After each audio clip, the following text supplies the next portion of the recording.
Hey everybody, how's it going? So today I'd like to read you this article on right to repair and shareholders of Microsoft pushing them to embrace right to repair a little bit more. Now, a few years ago I did this video that said stop copying Apple's mistakes, Microsoft Surface laptop, a pathetic pile of garbage.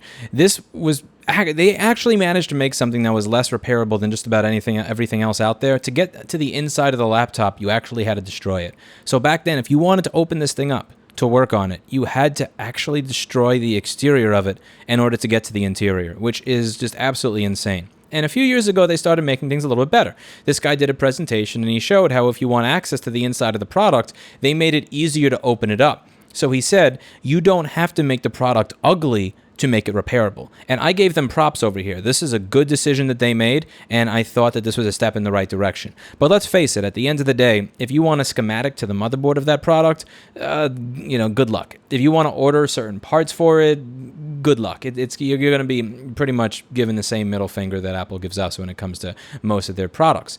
And here, it says that investors are urging Microsoft to give consumers right to repair. So in a move to bolster the growing right to repair movement intended to extend the life of consumer electronics, As You Sow has filed a shareholder resolution requesting that Microsoft analyze the environmental and social benefits of making its devices more easily repairable through measures such as the public provision of tools, parts, and repair instructions. Microsoft positions itself as a leader on climate and the environment, yet facilitates premature landfilling of its devices by restricting consumer access to device repairability, said Kelly McBee, Waste Program Coordinator at As You Sow. To take genuine action on sustainability and ease pressure on extraction of limited resources, including precious metals, the company must extend the useful life of its devices by facilitating widespread access to repair. Now, on my channel, I focus less on, extraction of limited resources, and I focus more on the fact that you should have the freedom to own what you own, but that is also a good point to be focusing on here. Repairability is a key tenet of a circular economy, wherein the traditional take, make, dispose model is disrupted. New resource extraction is minimized, and existing resources are kept in perpetual use. Electronics are the fastest growing waste stream in the world, and nearly 70% of the emissions associated with personal computing devices arise during production. Extending device lifespan through repair can help mitigate both the upstream mining and refining toxins and emissions and downstream landfill pollution. Recently, federal legislation was introduced which, if passed, would require Microsoft and other companies to make diagnostic repair information, parts, and tools readily available to small businesses and consumers. And aside from this article, while I'm looking at a lobbying strategy for right-to-repair bills introduced in states, you can bet your ass that over the next 6 months, we're going to be coming up with a strategy on how to handle that federal bill. This bill comes after the introduction of dozens of similar state-level bills in recent years, many of which Microsoft has actively opposed. At present, Microsoft makes its devices exclusively repairable at selective authorized repair shops, a practice that the Federal Trade Commission determined there is scant evidence to justify, and I read that document in a video I made a few weeks ago. The FTC went over the fact that when manufacturers talk about safety and security concerns, they have no evidence, and they pretty much said in professional government speak that they're full of shit. In a report it issued to Congress in May of this year, the FTC has previously cited Microsoft for its antagonism to repair, warning the company that its practice of voiding warranties for independent repair may be illegal. And it's not a may, it's an is, and I hope that the FTC corrects that at some point.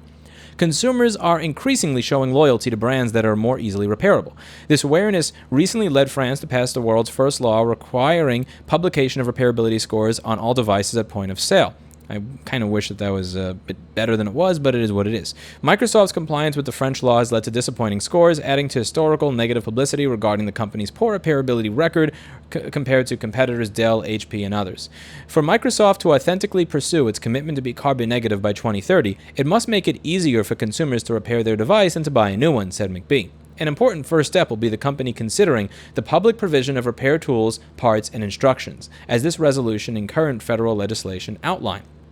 As You Sow is a nonprofit organization that promotes, and that's just, I guess, their disclaimer or whatever.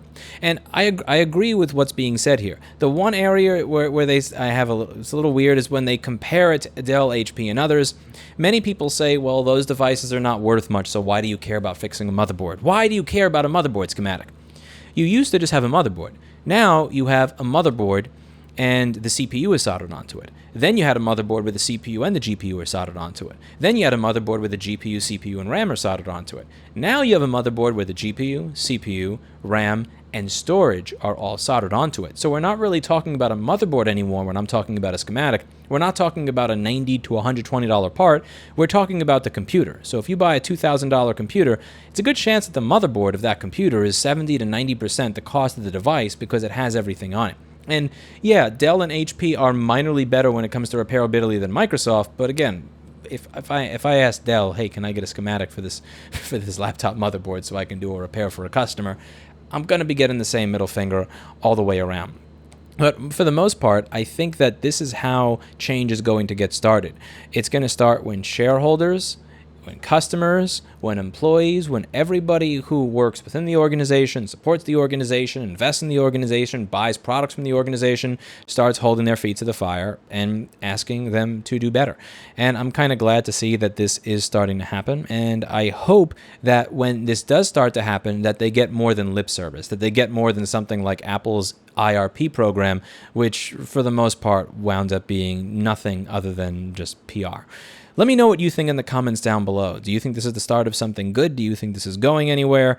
And yeah, let me know what you think. That's it for today. And as always, I hope you learned something. I will see you all in the next video. Bye now.